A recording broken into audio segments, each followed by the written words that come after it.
வணக்கம். 8 மணிக்கான செய்தி அறிக்கையை வழங்குவதற்காக நான் ஜெனிஃபர் ஆனந்த கிருஷ்ணன். இது சூப்பர் 60. இன்றைய நாளில் அறிய வேண்டிய அத்தனை செய்திகளையும் 60 நிமிடங்களில் தரும் விறுவிறுப்பான தொகுப்பு. அந்த வகையில் முதலாவதாக வயநாடு நிலச்சரிவில் சிக்கி உயிரிழந்தோர் எண்ணிக்கை 350 கடந்துள்ளது. கேரளாவில் நிலச்சரிவால் உயிரிழந்தவர்களின் எண்ணிக்கை 350 கடந்த நிலையில் 10,000 பேர் அரசின் முகாம்களில் தஞ்சமடைந்துள்ளனர். நிலச்சரிவால் பாதிக்கப்பட்டுள்ள வயநாட்டில் மீட்புப் பணிகள் தொடர்ந்து நடைபெறுகின்றன. மண்ணால் மூடப்பட்டுள்ள வீடுகளில் சடலங்கள் இருக்கிறதா என்று ஆய்வு நடைபெறுகிறது.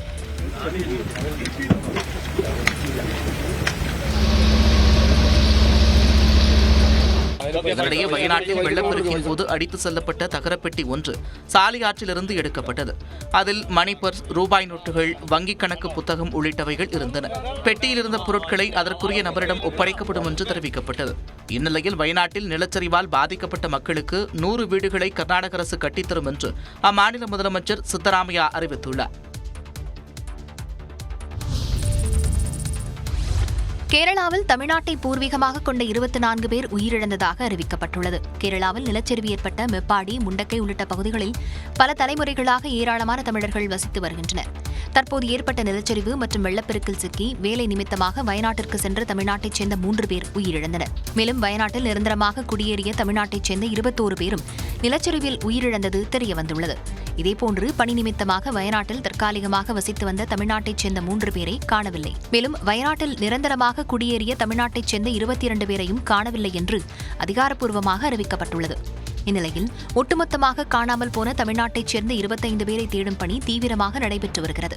வயநாடு நிலச்சரிவிலிருந்து உயிர் தப்பிய தமிழ்நாட்டைச் சேர்ந்த 130 பேர் நிவாரண முகாம்களில் தங்க வைக்கப்பட்டுள்ளனர். வயநாட்டில் நிலச்சரிவில் சிக்கியவர்களை மீட்கச் சென்று அருவியில் சிக்கிக் கொண்ட 3 பேர் ஹெலிகாப்டர் மூலம் பத்திரமாக மீட்கப்பட்டனர்.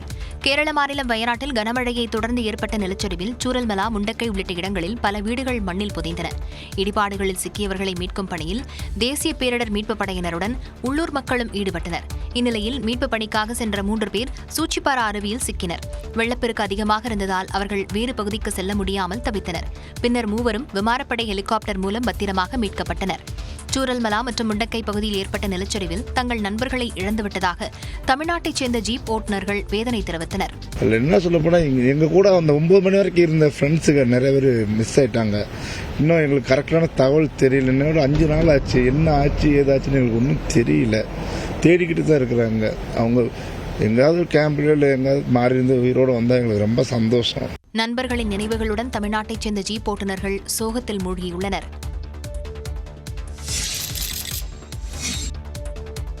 வயநாட்டில் மீட்புப் பணிகள் இறுதிக்கட்டத்தை எட்டியுள்ளதாக முதலமைச்சர் பினராயி விஜயன் தெரிவித்துள்ளார். திருவனந்தபுரத்தில் செய்தியாளர்களிடம் பேசிய பினராயி விஜயன் இன்னும் 206 பேரை காணவில்லை என்றார். சாலை ஆற்றிலிருந்து மீட்கப்பட்ட சடலங்கள் மற்றும் உடல் பாகங்களை அடையாளம் காண்பதில் சிரமம் உள்ளதாகவும் 67 உடல்கள் இன்னும் அடையாளம் காணப்படவில்லை என்றும் தெரிவித்தார்.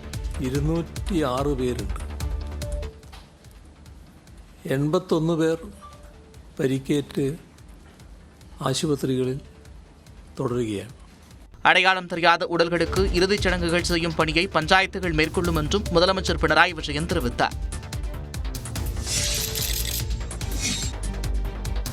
கேரள மாநிலம் வயநாட்டில் நிலச்சரிவால் பாதிக்கப்பட்ட பகுதிகளை ராணுவ சீருடையில் சென்று ஆய்வு செய்த நடிகர் மோகன்லால் 3 கோடி ரூபாய் நிவாரண நிதி வழங்குவதாக அறிவித்தார். வயநாட்டில் ஏற்பட்ட நிலச்சரிவால் முண்டக்கை, சூரல்மலா உள்ளிட்ட பகுதிகள் முற்றிலும் உருக்குலைந்தன. இந்நிலையில் பாதிக்கப்பட்ட பகுதிகளை நடிகர் மோகன்லால் ராணுவ சீருடையில் சென்று ஆய்வு செய்தார். முண்டக்கை பகுதியில் ராணுவ வீரர்களுடன் பேசிய மோகன்லால் மீட்புப் பணிகளின் நிலவரம் குறித்து கேட்டறிந்தார்.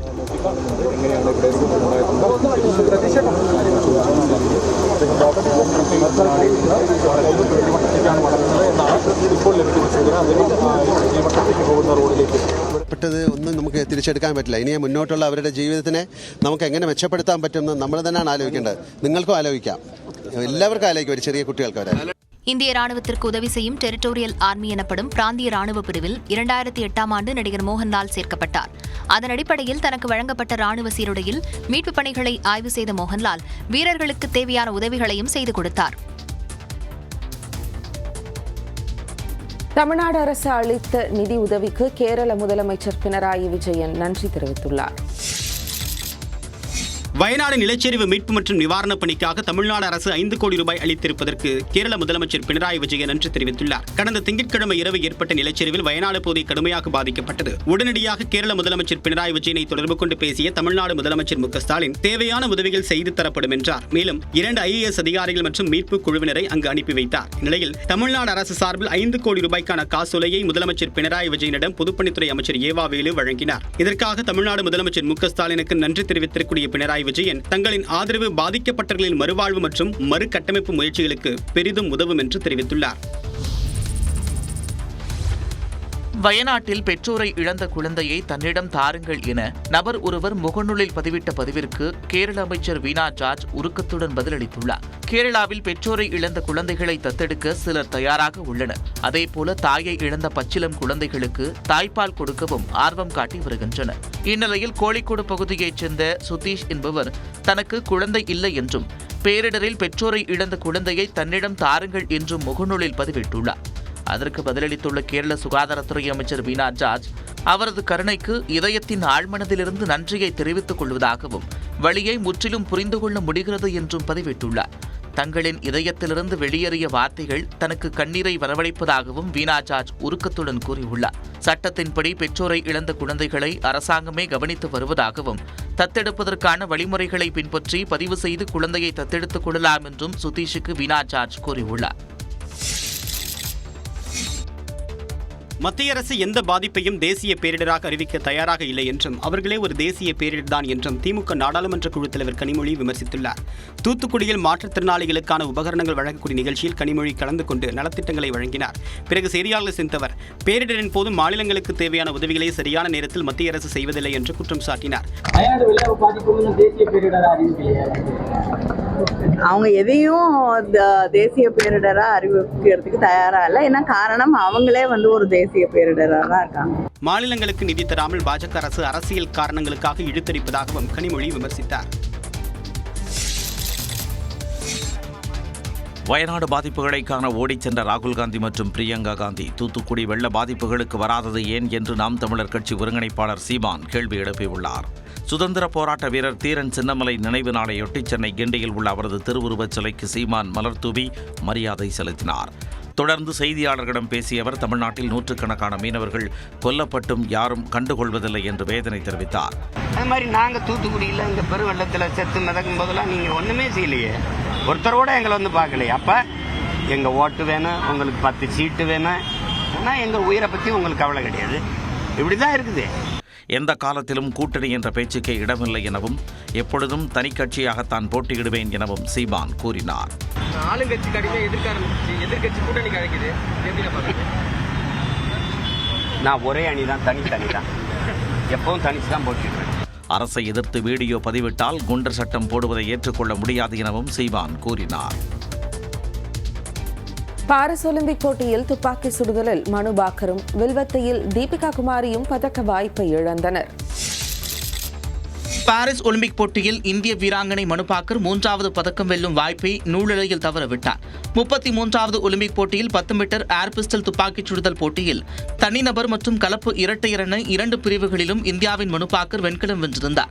அதனைத் தொடர்ந்து 25 மீட்டர் பிஸ்டல் பிரிவிலும் இறுதி சுற்றுக்கு முன்னேறிய பாக்கர் ஒரே ஒலிம்பிக்கில் 3 பதக்கங்களை வென்று வரலாறு படைப்பார் என்று எதிர்பார்க்கப்பட்டது. 8 வீராங்கனைகள் பங்கேற்ற இறுதி சுற்றில் வெண்கலப் பதக்கத்தை உறுதி செய்வதற்கான வாய்ப்பில் மனு பாக்கரும் ஹங்கேரி வீராங்கனையும் 28 புள்ளிகளுடன் சமநிலையில் இருந்தனர். பின்னர் யாருக்கு வெண்கலம் என்பதை முடிவு செய்ய ஷூட் ஆஃப் கடைபிடிக்கப்பட்டது. அதில் மனு பாக்கர் தோல்வியடைந்து நூலிழையில் பதக்க வாய்ப்பை தவறவிட்டார். பாரிஸ் ஒலிம்பிக் வில்வித்தை போட்டியில் இந்திய வீராங்கனை தீபிகா குமாரி காலிறுதியில் தோல்வியடைந்து வெளியேறினார். முன்னாள் நம்பர் 1 வீராங்கனையான தீபிகா குமாரி ஒற்றையர் பிரிவு காலிறுதி ஆட்டத்தில் தென்கொரியாவின் சுகியோ நாமுடன் பல பரீட்சை நடத்தினார். ஒரு கட்டத்தில் 4-2 என்ற கணக்கில் தீபிகா குமாரி முன்னிலையில் இருந்தார். இறுதியில் 6-4 என்ற புள்ளிகள் கணக்கில் தென்கொரியா வீராங்கனை வெற்றியை வசமாக்கினார். இதே பிரிவில் மற்றொரு இந்திய வீராங்கனையான பஜன் கவுர் 6-5 என்ற கணக்கில் இந்தோனேஷிய வீராங்கனையிடம் தோல்வியடைந்தார். இதனிடையே பாரிஸ் ஒலிம்பிக் போட்டியில் இந்தியா பதக்கம் வெல்லும் என எதிர்பார்க்கப்படும் ஹாக்கியில் இந்திய அணி காலிறுதியில் பிரிட்டனை ஞாயிறன்று எதிர்கொள்கிறது. இந்திய நேரப்படி பிற்பகல் 1:30 மணிக்கு போட்டி தொடங்குகிறது. லீக் சுற்றில் இந்திய அணி பி பிரிவில் 2வது இடமும் ஏ பிரிவில் பிரிட்டன் 3வது இடமும் பிடித்திருந்தன. ஒலிம்பிக் குத்துச்சண்டை காலிறுதிப் போட்டியில் தோல்வியடைந்த நிஷாந்த் தேவ் பதக்க வாய்ப்பை இழந்தார். பாரிஸ் ஒலிம்பிக்கில் ஆடவர் குத்துச்சண்டை 71 கிலோ எடை பிரிவில் இந்தியாவின் நிஷாந்த் தேவ் பங்கேற்றார். இதன் காலிறுதிப் போட்டியில் வென்றாலே பதக்கம் உறுதி என்ற நிலையில் மெக்சிகோவின் மார்கோ வெர்ஜியை எதிர்கொண்டார். ஏற்கனவே 2021 உலக சாம்பியன்ஷிப் போட்டியில் மார்கோ வெர்ஜியை நிஷாந்த் வீழ்த்தியிருந்ததால் இந்த முறையும் நிஷாந்த் சாதிப்பார் என எதிர்பார்ப்பு இருந்தது. வழக்கமாக ஆட்டத்தின் தொடக்கத்திலேயே ஆக்ரோஷமாக விளையாடி புள்ளியை பெறும் யுக்தியை காலிறுதியிலும் கடைபிடித்த நிஷாந்த் முதல் சுற்றில் வெற்றி பெற்றார். இதையடுத்து துல்லிய தாக்குதலால் அடுத்த சுற்றில் புள்ளிகளை குவித்த மார்கோ வெர்ஜி முன்னிலை பெற்றார். மூன்றாவது சுற்றில் இரு வீரர்களும் மிகவும் சோர்வாக இருந்த நிலையில் மார்கோ வெர்ஜி கூடுதல் புள்ளிகளை வசப்படுத்தி பதக்கத்தை உறுதி செய்தார். போட்டி முடிவில் 1-4 என்ற புள்ளிகள் கணக்கில் தோல்வியடைந்த நிஷாந்த் தேவ் பதக்க வாய்ப்பை இழந்தார். இதனால் குத்துச்சண்டை போட்டியில் பதக்கம் பெறுவதற்கான ஒரே வாய்ப்பு இந்திய வீராங்கனை லவ்லினா கையில் மட்டுமே உள்ளது.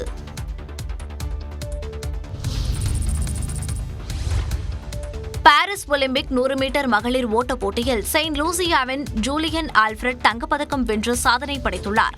அரையிறுதியில் 10.84 வினாடிகளில் போட்டி தூரத்தை கடந்த ஜூலியன் ஆல்ஃபிரட் இறுதிப் போட்டியில் தனது உச்சபட்ச திறனை வெளிப்படுத்தி தனது சொந்த சாதனையை முறியடித்து 10.72 வினாடிகளில் 100 மீட்டர் தூரத்தை கடந்தார். இதன் மூலம் உலகின் அதிவேக பெண்ணாக உருவெடுத்த செயின்ட் லூசியாவின் ஜூலியன் ஆல்ஃபிரட் தங்கப்பதக்கம் வென்று சாதித்தார். ஒலிம்பிக் போட்டிகளில் பெரும் மதிப்புமிக்கதாக கருதப்படும் 100 மீட்டர் ஓட்டத்தின் தங்கப்பதக்கம் கரிபியன் தீவுகளில் உள்ள குட்டி தீவு நாடான செயின்ட் லூசியாவின் ஒலிம்பிக் வரலாற்றில் கிடைத்த முதல் பதக்கம் என்பது குறிப்பிடத்தக்கது. பெரிதும் எதிர்பார்க்கப்பட்ட அமெரிக்க வீராங்கனைகளான ஷாகிரி ரிச்சர்ட்சன் வெள்ளிப் பதக்கத்தையும் சக நாட்டவரான மெலிசா ஜாஃபர்சன் வெண்கலப் பதக்கத்தையும் கைப்பற்றினர். ஒலிம்பிக் மகளிர் குத்துச்சண்டை பிரிவில் பாலின சர்ச்சைக்கு உள்ளான வீராங்கனை இமானே கெலிஃப் பதக்கத்தை உறுதி செய்துள்ளார். மகளிர் குத்துச்சண்டை 66 கிலோ எடை பிரிவில் பங்கேற்ற அல்ஜீரியாவின் இமானே கெலிஃப் மீது பாலின ரீதியான குற்றச்சாட்டுகள் முன்வைக்கப்பட்டன. காலிறுதிக்கு முந்தைய சுற்றில் இமானே கெலிஃபுடன் மோதிய இத்தாலி வீராங்கனை ஏஞ்சலா கரீனி அவர் பெண் அல்ல என குற்றம் சாட்டியதுடன் ஆட்டம் தொடங்கிய 46வது வினாடியிலேயே விலகிக் கொள்வதாக அறிவித்தார். இந்நிலையில் காலிறுதிப் போட்டியில் ஹங்கேரியின் லூகா ஆனா ஹமோரியுடன் இமானே கெலிஃப் மோதினார். இதில் 5-0 என்ற புள்ளிகள் கணக்கில் அபார வெற்றி பெற்ற இமானே கெலிஃப் பதக்கத்தை உறுதி செய்துள்ளார். பாலின சர்ச்சையை கடந்து மகளிர் குத்துச்சண்டை போட்டியில் தனது நாட்டிற்கான முதல் பதக்கத்தை இமானே கெலிஃப் உறுதி செய்துள்ளார். இந்த போட்டிக்கு பிறகு பேசிய இமானே கெலிஃப் தான் ஒரு பெண் எனவும் எப்போதும் பெண்ணாகவே இருப்பேன் என்பதை உலகிற்கு சொல்ல விரும்புகிறேன் எனவும் கூறினார். இது தனது கண்ணியத்தை காப்பதற்கான போராட்டம் எனவும் இமானே கெலிஃப் கண்ணீருடன் தெரிவித்தார். பாரிஸ் ஒலிம்பிக் போட்டி நிறைவு விழாவில் இந்திய தேசிய கொடியை மனுபாக்கர் ஏந்திச் செல்வார் என்ற தகவல் வெளியாகியுள்ளது. பாரிஸில் நடைபெற்று வரக்கூடிய ஒலிம்பிக் போட்டியில் துப்பாக்கிச் சுடுதலில் 10 மீட்டர் ஏர் பிஸ்டல் தனிநபர் மற்றும் 10 மீட்டர் ஏர் பிஸ்டல் கலப்பு பிரிவில் இந்திய வீராங்கனை மனுபாக்கர் வெண்கலப் பதக்கங்களை வென்று அசத்தினார். இந்நிலையில் 25 மீட்டர் பிஸ்டல் பிரிவில் நூலிழையில் வெற்றியை தவறவிட்ட பிறகு செய்தியாளர் சந்தித்தவர் இந்த போட்டியிலும் தன்னுடைய சிறப்பான ஆட்டத்தை வெளிப்படுத்த முயற்சித்ததாக குறிப்பிட்டார். ஆனால் தன்னுடைய முயற்சி போதுமானதாக இல்லை என்று கூறிய மனுபாக்கர் ஒலிம்பிக் போட்டியில் இரட்டை பதக்கம் வென்றது மகிழ்ச்சி அளிப்பதாக தெரிவித்தார். ஒலிம்பிக் போட்டியின் நிறைவு விழாவில் இந்திய தேசிய கொடியை ஏந்திச் செல்வீர்களா என்று செய்தியாளர்கள் எழுப்பிய கேள்விக்கு அந்த வாய்ப்பு கிடைத்தால் மகிழ்ச்சியுடன் ஏற்பேன் என்று கூறியுள்ளார். கடந்த முறை ஜப்பானில் நடைபெற்ற ஒலிம்பிக்கின் வெண்கலப் பதக்கம் வென்ற மல்யுத்த வீரர் பஜ்ரங் புனியா நிறைவு விழாவில் இந்திய தேசிய கொடியை ஏந்திச் சென்றது குறிப்பிடத்தக்கது. 30 கோடி ரூபாயில் புனரமைக்கப்பட்ட கிண்டி சிறுவர் பூங்காவை முதலமைச்சர் மு க ஸ்டாலின் திறந்து வைத்தார். புனரமைக்கப்பட்ட கிண்டி சிறுவர் பூங்காவை முதலமைச்சர் மு க ஸ்டாலின் திறந்து வைத்தார். சென்னை கிண்டி சிறுவர் பூங்கா 30 கோடி ரூபாய் செலவில் புனரமைக்கப்பட்டு கிண்டி சிறுவர் இயற்கை பூங்கா என பெயர் மாற்றம் செய்யப்பட்டுள்ளது. வனம் மற்றும் வனவிலங்குகள் குறித்து குழந்தைகளுக்கு சிறு வயதில் இருந்தே விழிப்புணர்வை ஏற்படுத்துவதற்காக அமைக்கப்பட்டுள்ள இந்த பூங்காவை முதலமைச்சர் மு க ஸ்டாலின் திறந்து வைத்தார். தற்போது கிண்டி சிறுவர் இயற்கை பூங்கா மற்றும் யானைகள் கணக்கெடுப்பு பற்றிய குறும்படத்தை காண இருக்கிறோம். இந்த குறும்படம் கிண்டி சிறுவர் இயற்கை பூங்காவின் அழகையும் இங்கு வளர்க்கப்படும் அரிய தாவரங்கள் மற்றும் உயிரினங்களின் வகைகளையும் எடுத்துரைக்கிறது. அப்போது வனவிலங்குகளை மீட்பதற்கும் வனப்பகுதிகளில் ஏற்படும் காட்டுத்தீ போன்ற விபத்துகளை தடுக்கும் பணிகளை மேற்கொள்ளவும் 9 நவீன வாகனங்களை முதலமைச்சர் மு க ஸ்டாலின் கொடியசைத்து தொடங்கி வைத்தார். நவீன தொழில்நுட்பத்துடனும் மிகுந்த திறன்களுடனும் வடிவமைக்கப்பட்டுள்ள இந்த வாகனங்கள் நம் சமுதாயத்தின் பாதுகாப்பு மற்றும் சேவைகளை மேம்படுத்தும்.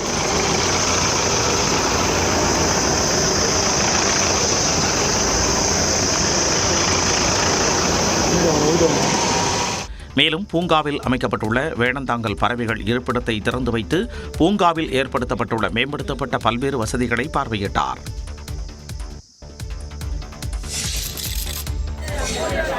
ஆடி அமாவாசையொட்டி ராமேஸ்வரம், கன்னியாகுமரி உள்ளிட்ட புனித தலங்களில் ஆயிரக்கணக்கான பக்தர்கள் தங்கள் முன்னோர்களுக்கு தர்ப்பணம் கொடுத்தனர். முக்கடல் சங்கமிக்கக்கூடிய கன்னியாகுமரியில் அதிகாலையிலேயே குவிந்த பக்தர்கள் கடலில் புனித நீராடினர். இதனைத் தொடர்ந்து தங்கள் முன்னோர்களுக்கு பச்சரிசி, எள், தர்ப்பை உள்ளிட்டவற்றை கொண்டு பூஜை செய்தனர். நம்முடைய முன்னோர்கள் மேல்லோகத்துல இருந்து இந்த நம்முடைய வருங்கால சந்ததியினர் இவங்களெல்லாம் வாழ்த்துறதுக்காக மிகவும் பசியோட இன்னைக்கு மேலேருந்து கீழே வர நாள். அன்னைக்கு நம்ம அவருடைய வாரிசான நாங்கள்லாம் சேர்ந்து அவங்களுக்கு இந்த அரிசி, புஷ்பம், எள்ளு இதெல்லாம் வச்சு அவங்களுக்கு நம்ம அவங்களோட பசியாத்தை இன்னைக்கு வந்திருக்கோம். கூட்டம் ஏகப்பட்ட கூட்டம். எல்லா வருஷத்தோட இந்த வருஷம் கொஞ்சம் கூடுதலாக இருந்த மாதிரி தெரியுது. இன்னும் கூட்டம் வரும். ஏன்னா நேற்று சாயங்காலமே மாதம் ஆரம்பித்து இன்னும் மத்தியானத்துல முடியுது. அதனால கொஞ்சம் கூட்டம் கூடுதலாக இருக்கு. இதேபோன்று அக்னி தீர்த்த கடற்கரையான ராமேஸ்வரத்திலும் ஆயிரக்கணக்கான பக்தர்கள் அதிகாலையிலேயே குவிந்தனர். கடற்கரையில் புனித நீராடிய பக்தர்கள் தங்கள் முன்னோர்களுக்கு எள்ளு பிண்டம் வைத்து திதி கொடுத்தனர்.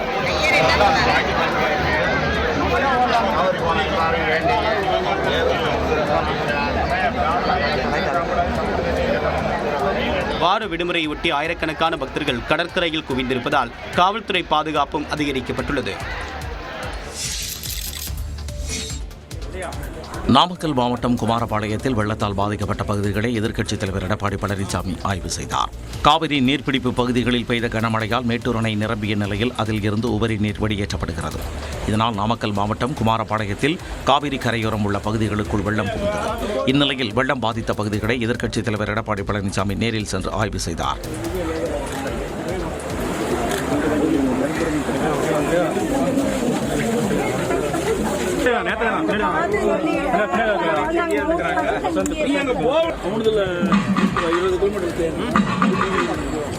இதனையடுத்து முகாம்களில் தங்க வைக்கப்பட்டுள்ள மக்களை சந்தித்த எடப்பாடி பழனிசாமி அவர்களுக்கு நிவாரணப் பொருட்களை வழங்கி ஆறுதல் கூறினார்.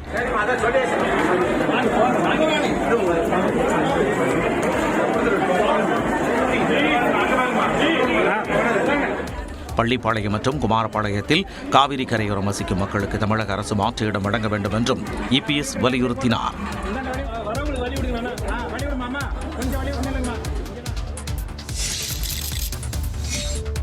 மேகதாது அணை விவகாரத்தில் மத்திய அரசு நிலைப்பாடு சந்தேகத்திற்குரிய வகையில் உள்ளதாக அமைச்சர் துரைமுருகன் குற்றம் சாட்டிய நிலையில் துரைமுருகன் மீது சந்தேகம் உள்ளதாக தமிழ்நாடு பாஜக தலைவர் அண்ணாமலை கூறியுள்ளார்.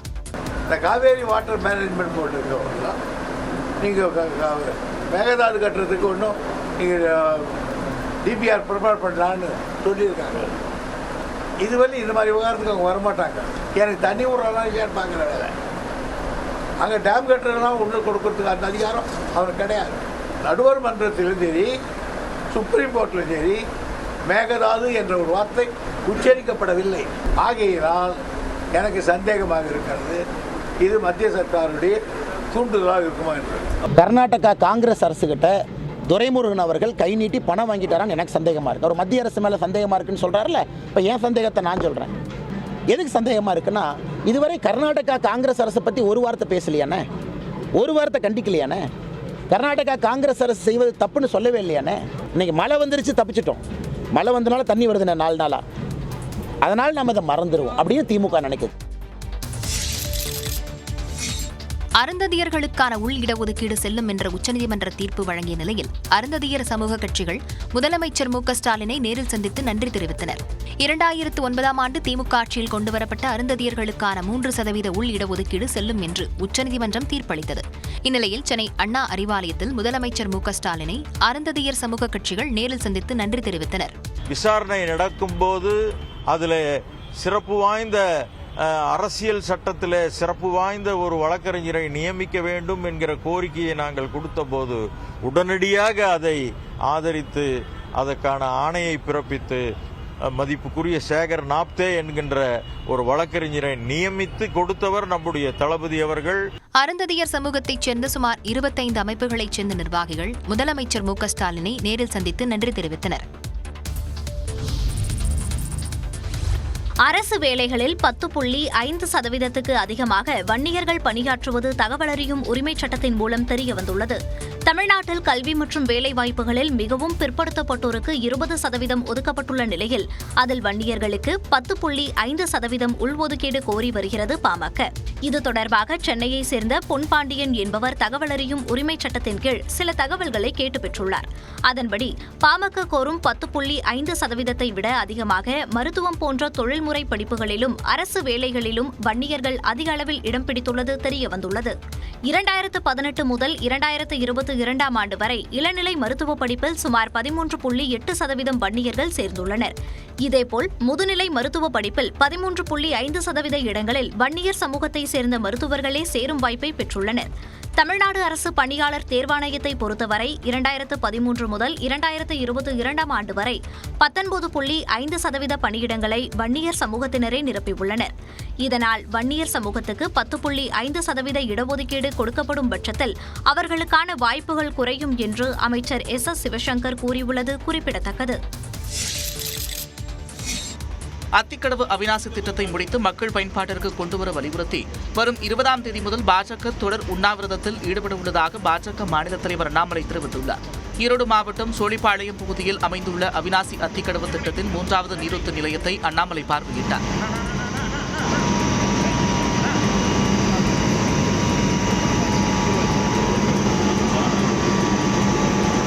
பின்னர் செய்தியாளர்களிடம் பேசிய அவர் கொங்கு மண்டலத்தை திட்டமிட்டே அரசு புறக்கணிக்கிறதா என்று சந்தேகம் எழுவதாக தெரிவித்தார். ஆகஸ்ட் 20ஆம் தேதி ஆரம்பித்து தொடர் உண்ணாவிரத போராட்டத்தை கையில் எடுக்க போறோம். ஆகஸ்ட் 20 பாரதிய ஜனதா கட்சி அவிநாசி அத்திக்கடவு திட்டத்தை முழுமையாக முடித்து வேகமாக மக்களுடைய பயன்பாட்டிற்கு கொடுக்க வேண்டும் என்பதற்காக ஆகஸ்ட் 20ஆம் தேதி தொடர் உண்ணாவிரத போராட்டத்தில் உட்கார்றோம். அங்க ஆகஸ்ட் 20ஆம் தேதி உண்ணாவிரத போராட்டத்தில் முதல் நாள் பாரதிய ஜனதா கட்சி சார்பாக தலைவர்களோடு நானும் இங்கே வந்து அமரப்போகின்றேன். தொடர்ச்சியாக இந்த உண்ணாவிரத போராட்டம் நடந்து கொண்டிருக்கும். எங்களுடைய விவசாய அணியினுடைய தலைவராக இருக்கக்கூடிய அண்ணன் ஜி. கே. நாகராஜன் அவர்கள் தொடர்ச்சியாக இந்த உண்ணாவிரத போராட்டத்தில் தொடர்ச்சியாக இருப்பார். கட்சியினுடைய எல்லா தலைவர்களும் தொடர் உண்ணாவிரத போராட்டத்தில் நாங்கள் வந்து கொண்டே இருப்போம். மேகதாது விவகாரத்தில் தமிழ்நாட்டிற்கு வர வேண்டிய நீர் மற்றும் உரிமை கிடைப்பதில் அரசுடன் பாஜக துணை நிற்கும் என்றும் அண்ணாமலை தெரிவித்தார். அத்திக்கடவு அவிநாசி திட்டம் தாமதமடைவதற்கு அதிமுக அரசுதான் காரணம் எனவும் திமுக அரசு அதை விரைவில் முடிக்கும் எனவும் கோமாதேக பொதுச் செயலாளர் ஈஸ்வரன் கூறியுள்ளார். சுதந்திர போராட்ட வீரர் தீரன் சின்னமலையின் நினைவு நாளையொட்டி ஈரோடு மாவட்டம் ஓடா நிலையில் உள்ள அவரது மணிமண்டபத்தில் ஈஸ்வரன் மாலை அணிவித்து மரியாதை செலுத்தினார். பின்னர் செய்தியாளர்களிடம் பேசிய அவர் கள்ளுக்கான தடையை நீக்க வேண்டும் என்பது தங்களின் நீண்ட நாள் கோரிக்கை என கூறினார். கள்ளக்குறிச்சியினுடைய அந்த பிரச்சனைக்கு பிறகு பல கட்சிகள் பேச ஆரம்பித்திருக்கிறார்கள். இப்போது நீதிமன்றமும் பேச ஆரம்பித்திருக்கிறது. அப்ப சீக்கிரமாக கல் இருக்கிறதற்கு அனுமதி வரும், விவசாயிகள் மகிழ்ச்சி அடைவார்கள். தொடர்ந்து பேசிய அவர் அருந்ததியருக்கான உள் ஒதுக்கீட்டை 6% உயர்த்த வலியுறுத்தி போராட்டம் நடத்தப்படும் எனவும் அடிமட்டத்தில் இருப்பவர்கள் இடஒதுக்கீட்டால் பயனடையும் வகையில் அரசு நடவடிக்கை எடுக்க வேண்டும் எனவும் கூறினார். பட்டியலின சமுதாயத்தில் இன்னைக்கு 18% இடஒதுக்கீடு இருக்கு. அந்த 18% இடஒதுக்கீடுல அதே சமுதாயத்தை சார்ந்தவர்கள் கீழே இருப்பவர்கள் அப்படியே இருக்காங்க, மேலே இருக்கவங்க முன்னேறிக்கிட்டே இருக்காங்க. அப்போ கீழே இருக்கிறவங்களுக்கு அந்த வாய்ப்பு தரப்பட வேண்டும். அந்த மெத்தட் கண்டிப்பாக அரசாங்கம் ஒர்க் அவுட் பண்ணணும். ஏன்னா சமூக நீதி என்பது ஜாதிகளுக்கிடையே இருக்கிறது. ஆனால் ஜாதிகளுக்கு உள்ளே சமூக நீதி இருக்கிறதா என்றால் அது இல்லை என்று எப்போதும் நான் கேட்பவன். அது கண்டிப்பாக அதை ஜஸ்டிஃபை பண்ணி பண்ணணும். கள்ளுக்கான தடை விரைவில் விலகும் எனவும் ஈஸ்வரன் நம்பிக்கை தெரிவித்துள்ளார். பழனியில் அனைத்துலக முருகன் மாநாட்டு நடைபெறவிருக்கும் நிலையில் கால்கோள் விழா நடைபெற்றது. அறுபடைகளில் ஒன்றான பழனியில் அனைத்துலக முத்தமிழ் முருகன் மாநாட்டிற்கான கால்கோள் விழா விமரிசையாக நடைபெற்றது.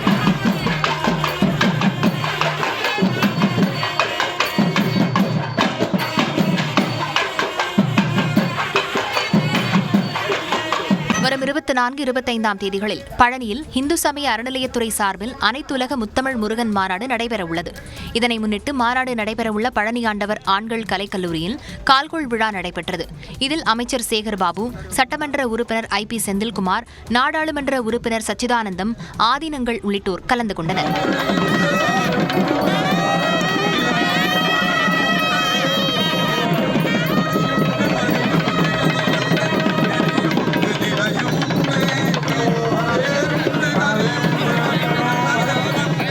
பணிகளை வரும் 15ஆம் தேதிக்குள் முடிக்க உத்தரவிடப்பட்டுள்ளது. இந்த மாநாட்டில் அறுபடை வீடுகள் மற்றும் புகழ்பெற்ற முருகன் கோயில்களின் கண்காட்சி அரங்கு, சமய பெரியோர்களின் உரைகள், ஆன்மீக சொற்பொழிவுகள், பக்தி இசை, பட்டிமன்றம் உள்ளிட்ட கலை நிகழ்ச்சிகளும் நடத்த திட்டமிடப்பட்டுள்ளது. தனக்கு அபராதம் விதிக்கப்பட்டதன் மூலம் தலைக்கவசம் அணிவது குறித்த முக்கியத்துவம் அதிகரித்திருப்பதாக நடிகர் பிரசாந்த் தெரிவித்துள்ளார். வரும் 9ஆம் தேதி திரையரங்குகளில் வெளியாகவிருக்கும் அந்தகன் படக்குழுவினர் செய்தியாளர்கள் சந்திப்பு கோவையில் நடைபெற்றது. அப்போது பேசிய நடிகர் பிரசாந்த், அந்தகன் திரைப்படம் பார்வை மாற்றுத்திறனாளி பியானோ கலைஞர் பற்றிய இசை சார்ந்த படம் என கூறினார். நிறைய ஊருக்கு போயிட்டு ஃப்ரீயா ஆயிரக்கணக்கான ஹெல்மெட் நான் வந்து டிஸ்ட்ரிபியூட் பண்ணிட்டு இருக்கேன். ஏன்னா ஹெல்மெட் அணிவது வந்து ஒரு முக்கியமான விஷயம். அதனால நிறைய பேரோட உயிர் வந்து சேவ் ஆகுது. இப்போ இந்த நிகழ்ச்சி நடந்ததில்ல எனக்கு ரொம்ப சந்தோஷமா இருக்கு. ஏன்னா இப்போ திரும்பி வந்து அது வைரல் ஆயிருக்கு. ஸோ ஹெல்மெட் அணிவது எவ்வளோ முக்கியம், அது வந்து எத்தனை பேரோட உயிர் காப்பாற்றுறது வந்து தெரிய வரும்போது எனக்கு வந்து I think it's a very positive sign and I welcome it. Prashanth தனக்கு ஒரு ராசியான ஜோடி என நடிகை சிம்ரன் தெரிவித்தார். ஸோ இப்போ வந்து நான் வந்து திரும்பி படம் பண்றேன் பிரசாந்த் கூட.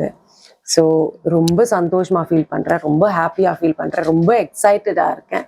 And that to he is my colleague after so many years. So looking forward to good luck Prashanth. வயநாட்டில் பாதிக்கப்பட்ட மக்களுக்கு உதவ அனைவரும் முன்வர வேண்டும் எனவும் நடிகர் பிரசாந்த் கேட்டுக்கொண்டார். சென்னை காட்பாடி இடையிலான முதல் வந்தே மெட்ரோ ரயிலின் சோதனை ஓட்டம் வாலாஜா வரை மட்டுமே நடைபெற்றது.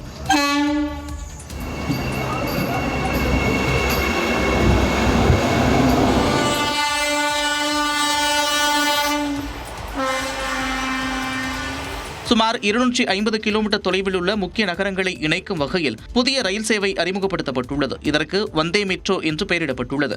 அதன்படி சென்னை கடற்கரை காட்பாடி இடையே வந்தே மெட்ரோ ரயில் இயக்க முடிவு செய்யப்பட்டது. இதற்கான சோதனை ஓட்டம் சென்னை கடற்கரையில் தொடங்கியது.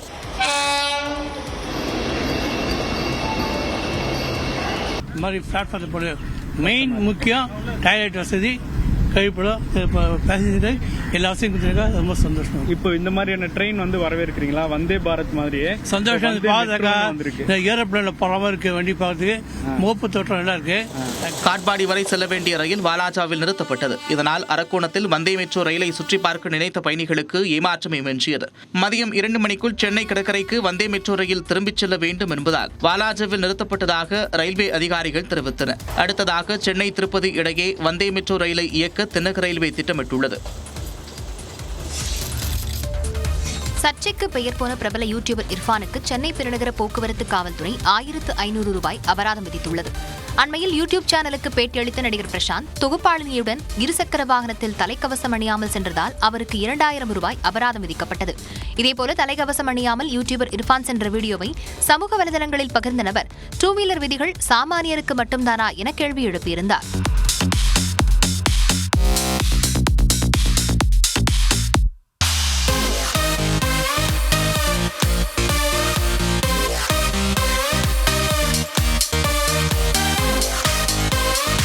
இந்நிலையில் யூடியூபர் இர்ஃபானுக்கு 1500 ரூபாய் அபராதம் விதித்து சென்னை போக்குவரத்து காவல்துறை நடவடிக்கை எடுத்துள்ளது. தலைக்கவசம் அணியாமல் வாகனம் ஓட்டியதற்காக 1000 ரூபாயும், விதிமீறலுக்குட்பட்ட நம்பர் பிளேட்டிற்கு 500 ரூபாயும் அபராதம் விதிக்கப்பட்டது. லாரி இடித்ததால் சேதமடைந்த சமயபுரம் மாரியம்மன் கோயிலின் நுழைவு வாயில் முற்றிலும் இடித்து அகற்றப்பட்டது.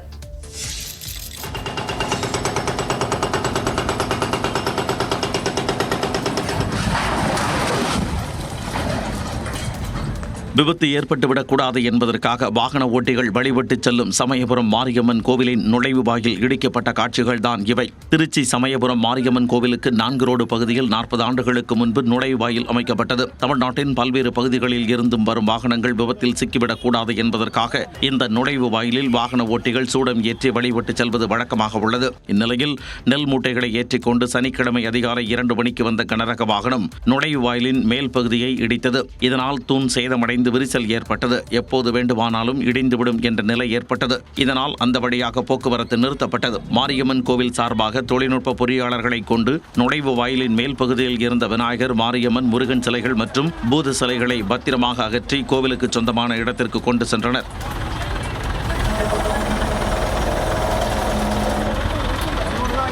இதனைத் தொடர்ந்து ட்ரில்லர் கிரெயின் உதவியுடன் கோவில் நுழைவாயிலை மற்ற கடைகளுக்கு சேதாரம் ஏற்படாத வண்ணம் இடித்தனர். இதன் பின்னர் அந்த வழியாக போக்குவரத்திற்கு அனுமதி அளிக்கப்பட்டது.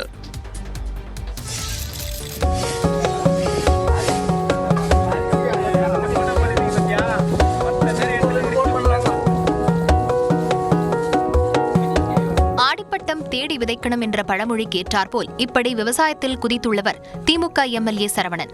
திருவண்ணாமலை மாவட்டம் கலசப்பாக்கம் சட்டமன்ற தொகுதி எம்எல்ஏவாக திமுகவைச் சேர்ந்த சரவணன் உள்ளார். இவருக்கு சொந்தமான நிலம் பெரிய கிளாம்பாடி ஊராட்சியில் உள்ள நிலையில் அதில் விவசாயம் செய்து வருகிறார். ஆடி 18 சம்பா விதைப்பதற்கு ஏற்ற சூழல் என்பதால் தனது விவசாய பணியாளர்களுடன் சேர்ந்து எம்எல்ஏ சரவணன் நெல் விதைப்பில் ஈடுபட்டார்.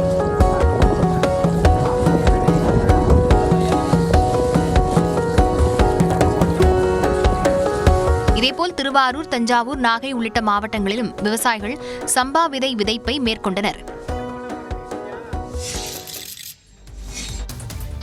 ஆடி 18 தினத்தையொட்டி திருச்சியில் காவிரிக்கரையின் இருபுறமும் திரண்ட மக்கள் ஆடிப்பெருக்கை உற்சாகமாக கொண்டாடினர். ஸ்ரீரங்கம் அம்மா மண்டபம் படித்துறையில் பூ, பழம், மஞ்சள், காதோலை, கருகமணி போன்ற மங்களப் பொருட்களை வைத்து பெண்கள் வழிபாடு நடத்தினர். மேலும் புதுமண ஜோடிகள் காவிரிக்கரைக்கு வந்து தங்களின் திருமணத்தின் போது அணிந்திருந்த மாலையை ஆற்றில் விட்டு புனித நீராடினர். பெண்கள் தாலியை பிரித்து புதிதாக கட்டிக்கொண்டனர்.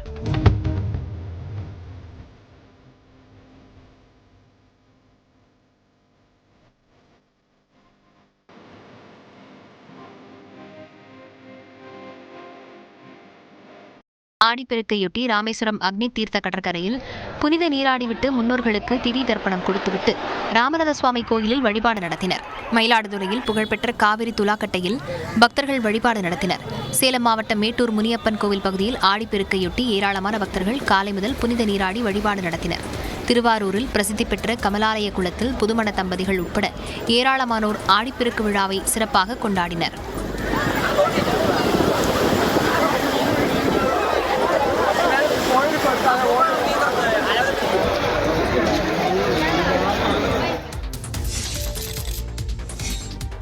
மேட்டூர் அணையிலிருந்து திறக்கப்பட்ட நீர் நியூஸ் 18 தமிழ்நாடு செய்தி எதிரொலியாக திருவாரூர் மாவட்டத்திற்கு வந்தடைந்துள்ளது.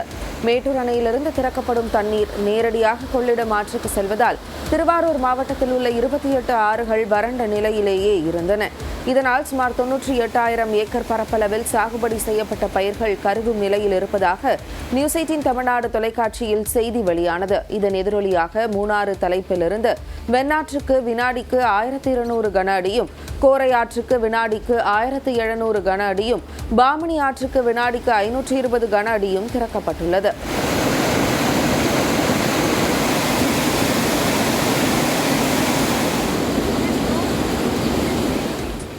இதனால் மாங்குடி, நாரணமங்கலம், வடகரை உள்ளிட்ட கிராமங்களை சேர்ந்த விவசாயிகள் மகிழ்ச்சி அடைந்துள்ளனர்.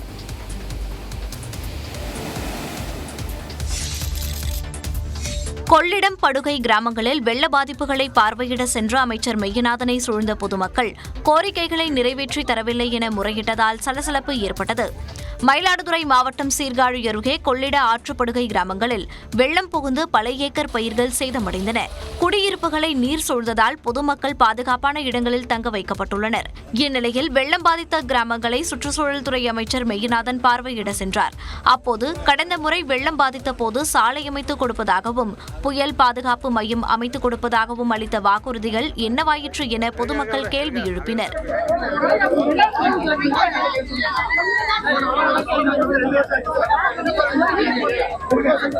பின்னர் செய்தியாளர்களிடம் பேசிய அவர் 16 கோடி ரூபாய் மதிப்பீட்டில் 2 புயல் பாதுகாப்பு மையங்கள் அமைக்க தமிழக அரசு ஒப்புதல் அளித்துள்ளதாக தெரிவித்தார். பாதிக்கப்பட்ட விவசாய பகுதிகளும் விவசாய பாதிப்புகளையும் உரிய மாவட்ட நமது ஏடி அக்ரி மூலமாக அதற்கான ஆய்வுப் பணிகளும் மேற்கொண்டிருக்கிறது. 2 வீடுகள் பாதிப்பு ஏற்பட்டிருக்கிறது. அதற்கான உரிய நிவாரணம் வழங்குவதற்கும் நடவடிக்கை மேற்கொள்ளப்பட்டு வருகிறது என்பதை தெரிவித்துள்ளது. வெள்ளத்தால் பாதிக்கப்பட்ட சாலைகளை சீரமைக்க நிதி ஒதுக்கப்பட்டுள்ளதாகவும் அமைச்சர் குறிப்பிட்டார். புதிய படத்தின் இசை வெளியீட்டு விழாவில் திரைப்பட தயாரிப்பாளர் கே ராஜன் ஒரு நடிகையை மேடைக்கு அழைத்து அவரை வர்ணித்து பேசியது சர்ச்சையை ஏற்படுத்தியுள்ளது. சினிமா நிகழ்ச்சி ஒன்றில் நடிகை குறித்து தயாரிப்பாளர் கே ராஜன் பேசியது சர்ச்சையாகியுள்ளது. P2 இருவர் என்ற திரைப்படத்தின் இசை மற்றும் ட்ரெய்லர் வெளியீட்டு விழா சென்னையில் நடைபெற்றது. இதில் சிறப்பு விருந்தினராக மூத்த தயாரிப்பாளர் கே ராஜன் கலந்து கொண்டார். தன்னுடைய பேச்சால் அடிக்கடி சர்ச்சையில் சிக்கக்கூடிய கே ராஜன் உரையாற்றும் போது இந்த படத்தில் நடித்திருக்கூடிய நடிகை அஸ்மிதாவை தனக்கு அருகே அழைத்தார். அஸ்மிதாவை நிற்க வைத்து ஏற இறங்க பார்வையிட்டவர் பஞ்சாபி பலகாரம் பார்த்தாலே பசியாரும் என்று குறிப்பிட்டு அஸ்மிதாவை வர்ணித்தார். பிறகு அது ஸ்நேகனின் பாடல் வரிகள் என்று குறிப்பிட்டார்.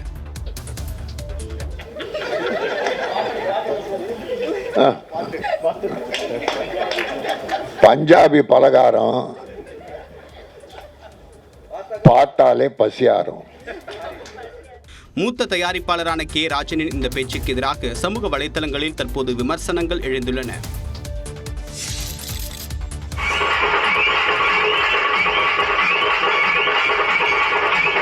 புதுக்கோட்டை மாவட்டம் பெங்களூரு கோயில் திருவிழாவில் பொங்கல் பானை மற்றும் அரிவாள் மீது ஏறி நின்ற சாமியாடிகள் பக்தர்களுக்கு அருள் வாக்கு கூறினர். சப்தகன்னிமார்கள் உருமநாதர் சப்பானி கருப்பர் கோயிலில் ஆடிப்பெருக்கு திருவிழாவை முன்னிட்டு இந்த வைபவம் நடைபெற்றது. கோயில் முன்பாக 7 பானைகளில் பொங்கல் வைத்து வழிபட்ட போது உருமநாதர் வேடம் அணிந்தவர் பொங்கல் பானையின் மீது ஏறி நின்று மக்களுக்கு அருள் பாலித்தார்.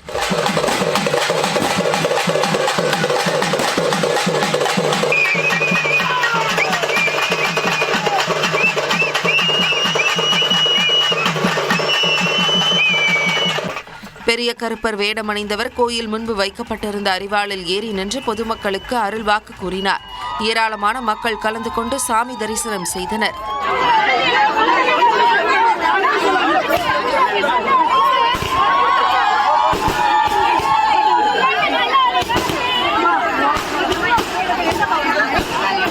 இதில் கலந்து கொண்ட பெண்கள் கும்மி அடித்தும் பக்தி பாடல்களை பாடியும் வழிபட்டனர்.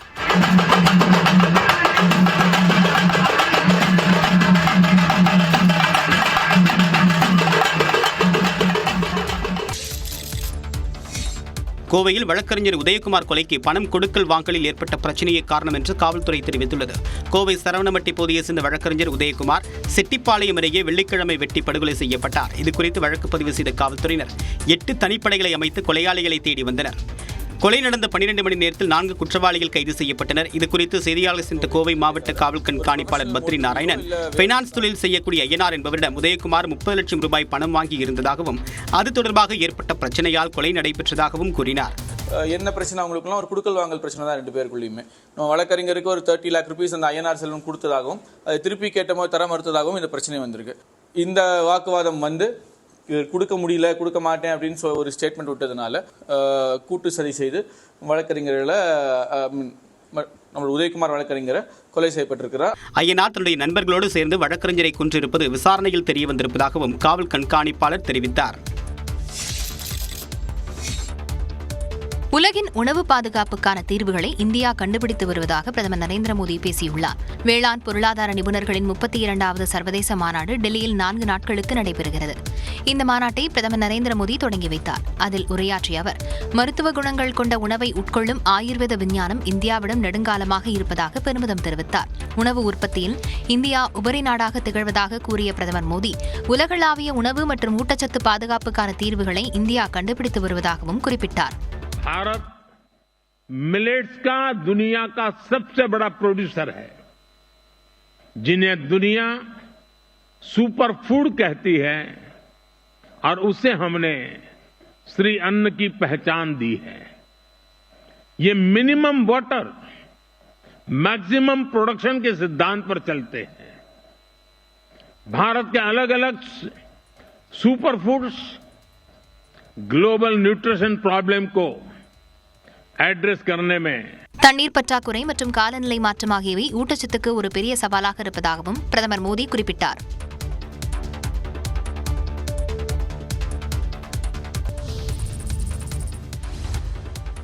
சென்னையில் விதிகளை மீறி செயல்பட்ட 5 தனியார் நட்சத்திர ஹோட்டல்களின் மதுபான கூடங்களின் உரிமம் ரத்து செய்யப்பட்டுள்ளது. சென்னை மாநகரில் உள்ள ரட்டா Somerset, Taj club house, VVA hotels, Hyatt Regency, the park ஆகிய 5 தனியார் நட்சத்திர ஹோட்டல்களில் மதுபான கூடங்கள் அரசு உரிமம் பெற்று இயங்கி வந்தன. ஆனால் அவற்றுள் சட்ட விதிகளுக்கு மாறாக வெளிநபர்களை மது அருந்த அனுமதித்தல், அவர்களுக்கு மதுபானங்கள் விநியோகம் செய்தல் ஆகிய குற்றங்கள் நடப்பதாக புகார் எழுந்தது. இந்நிலையில் விதிமுறைகளுக்கு புறம்பாக செயல்பட்டு வந்த இந்த 5 ஹோட்டல்களின் மதுபான கூட உரிமை தற்காலிகமாக ரத்து செய்யப்பட்டுள்ளது. சம்பந்தப்பட்ட மதுபான கூடங்களை மூடவும் மதுவிலக்கு மற்றும் ஆயத்தீர்வைத்துறை ஆணையர் உத்தரவிட்டுள்ளார்.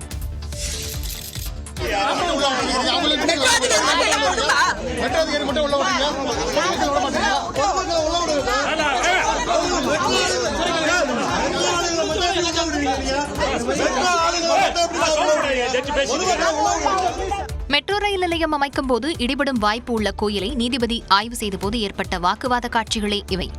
சென்னை ராயப்பேட்டை ஒயிட் சாலையில் மெட்ரோ ரயில் பாதை அமையும் நிலையில் அதனால் பாதிக்கப்படும் ரத்தின விநாயகர் மற்றும் துர்க்கையம்மன் கோயில்களை சென்னை உயர்நீதிமன்ற நீதிபதி குமரேஷ் ஆய்வு செய்தார். அப்போது கோயிலுக்குள் பொதுமக்களை அனுமதிக்க போலீசார் மறுத்ததால் இருதரப்புக்கும் இடையே வாக்குவாதம் ஏற்பட்டது.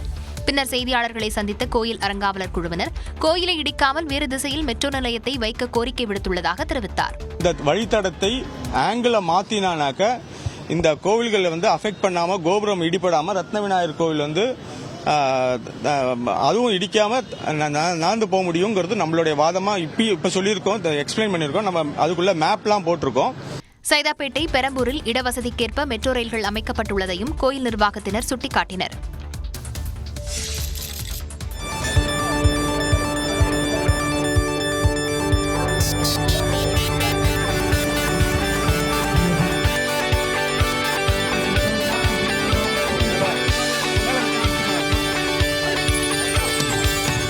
கொடைக்கானலில் நடந்த இந்த கண்கவர் நாய் கண்காட்சியை ஏராளமான பள்ளி மாணவ மாணவிகள் உற்சாகத்துடன் கண்டு ரசித்தனர்.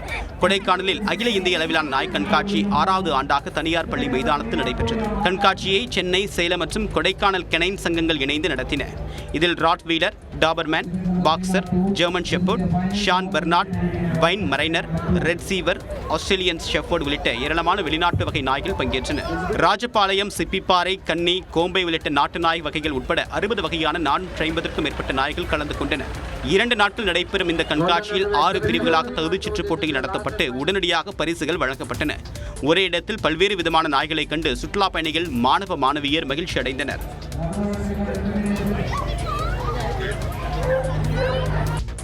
இத்துடன் இந்த செய்தி தொகுப்பு நிறைவு பெறுகிறது. மேலும் பல அண்மை செய்திகளுக்கு இணைந்திருங்கள். இது நியூஸ் 18 தமிழ்நாடு.